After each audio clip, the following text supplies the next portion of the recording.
So there is a story going around. I don't know whether it's factual or not, but the story is that UDA and ODM delegates are planning to meet because apparently there has to be there's going to be some kind of a merger. Some kind of a merger that is planning to happen. And this meeting is supposed to be chaired by none other than President William Ruto and Raila Odinga. Now my question comes here. Why is Raila Odinga so defiant in terms of listening to the people who are telling him not to work with William Ruto? Why is Raila so stuck? And what is the future of ODM by working with William Ruto? Because people have spoken about this thing more than once. And it seems like Raila Odinga doesn't want to relent. He still wants to go on with this union. Why is Raila Odinga so hell-bent in making sure that ODM sticks with William Ruto until 2027? What is Raila Odinga planning? That is the question we need to ask ourselves. What is the future of ODM?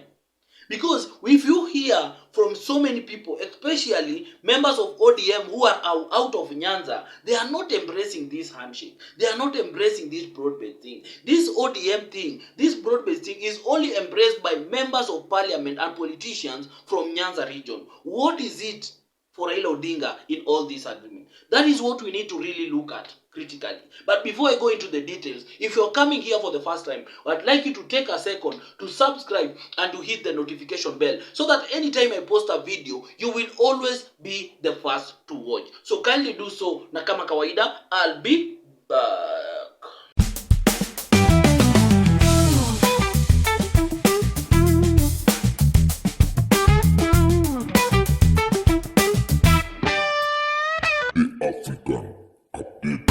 Thank you for everyone who has subscribed, and for the return subscribers, I really appreciate you guys. Thank you so much.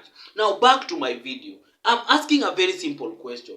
Why is ODM so defiant in making sure that they don't want to listen to what people are saying? Why is Raila Odinga so much obsessed with joining hands with William Ruto? What is it that Raila is really looking at? At his age, at his legacy, why is this man so defiant? Why is this man still doing things that keeps on shocking Kenyans even at this moment? Because people had predicted that Raila is going to leave William Ruto very soon. But as it stands right now, he's still getting deeper and deeper and deeper into Raila Odinga, into William Ruto's camp. What is it? What is happening? What are these two people planning?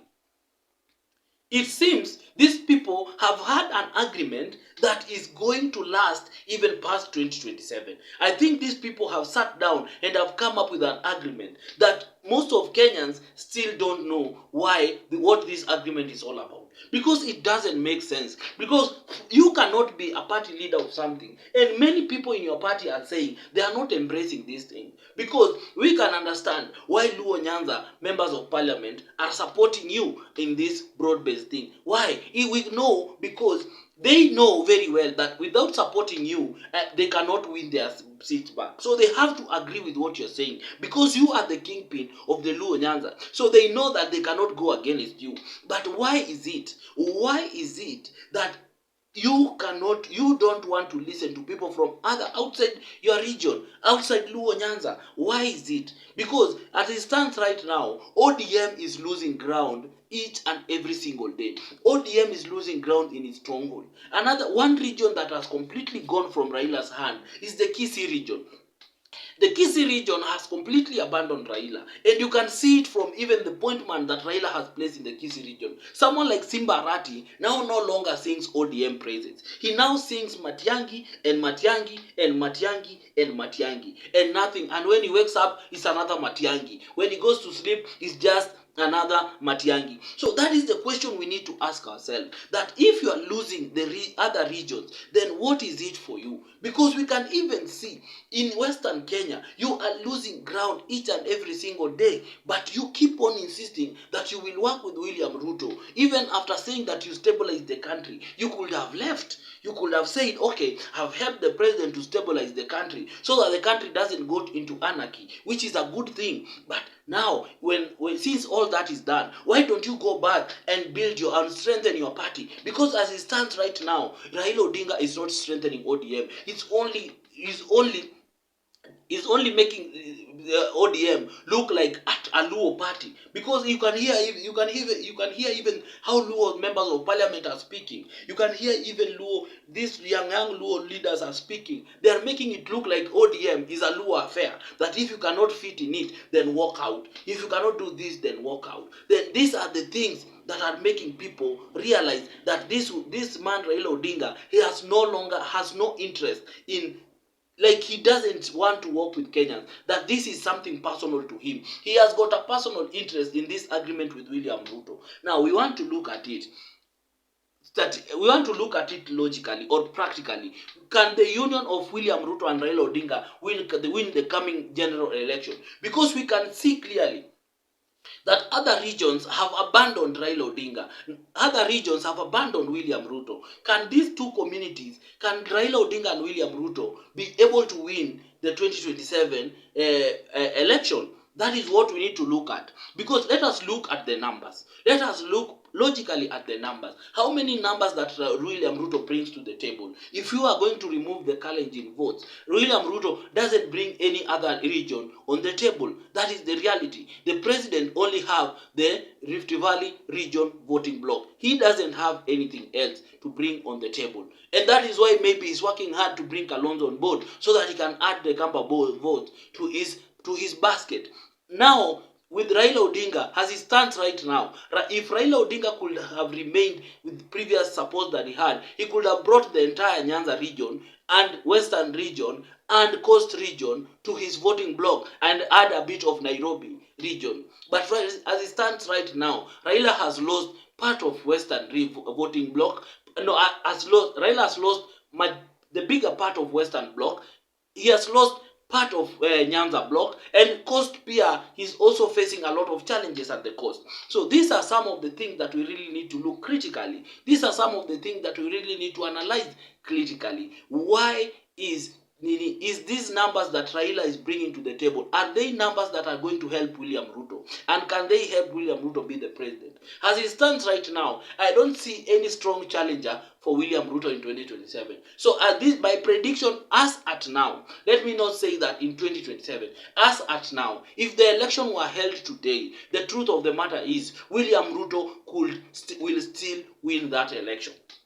And why am I saying that? This is because William Ruto, as it stands right now, he doesn't have any challenger, any strong challenger. Because truth be told, Gachagua cannot challenge William Ruto in a presidential election and win.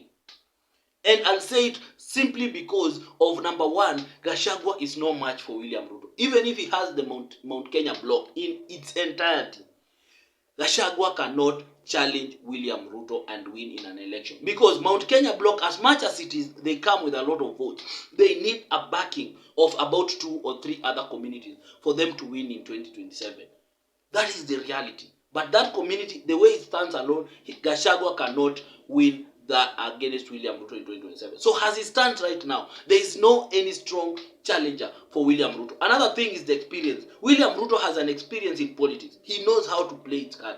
Gachagua doesn't have that experience yet. Gachagua is a good person in terms of mobilizing and in terms of hyping the crowd and everything. But when it comes to now facing the person in the presidential election, he doesn't have that experience. And that is why William Ruto will still beat him hands down. You get? But am I saying that William Ruto will win the 2027 election? I'm not saying that. I'm saying that as it stands right now, there is no strong candidate. There is no strong opponent who can challenge William Ruto in a by-election and win. That is the reality as it stands right now. So it's a wait and see who will emerge. Because remember, we also have the Gen Z factor. But we can say that the Gen Zs are slowly being neutralized and slowly being pulled into tribal sections. So we don't know how it will turn out by 2027. Because the Gen Z's peer is so hard to predict them. They are so silent sometimes and then they just erupt. So I don't know how it will turn out. I hope that by 2027, we will have a very new and strong candidate who can be able to challenge William Ruto in 2027. In the next video, I will highlight some of the candidates that I feel that can challenge William Ruto in 2027, even if they don't have so much experience, but I know that if they stand for the presidency in 2027, they can pose a very big threat to William Ruto come 2027. So I'll highlight those names. But as it stands right now, I really don't understand why this delegation is being planned. What is ODM looking at joining with UDA? UDA, that a party that is literally dead. A party that is now left for the people of Rift Valley. Why is Raila so obsessed with uniting these two people? These two parties. I don't see the need. I don't see the interest. I don't see why Raila is so much obsessed with this. But anyway, it's a wait and see if it will happen. For me, that is just the story that is outside there. Otherwise, guys, share your opinion in the comment section. But above it all, I always insist, remain respectful. Do not insult people on this platform. We don't encourage insult. It is very, very, very wrong. Yes, it is very, very wrong. Okay? Yes. So, thank you. Until next time. Bye-bye.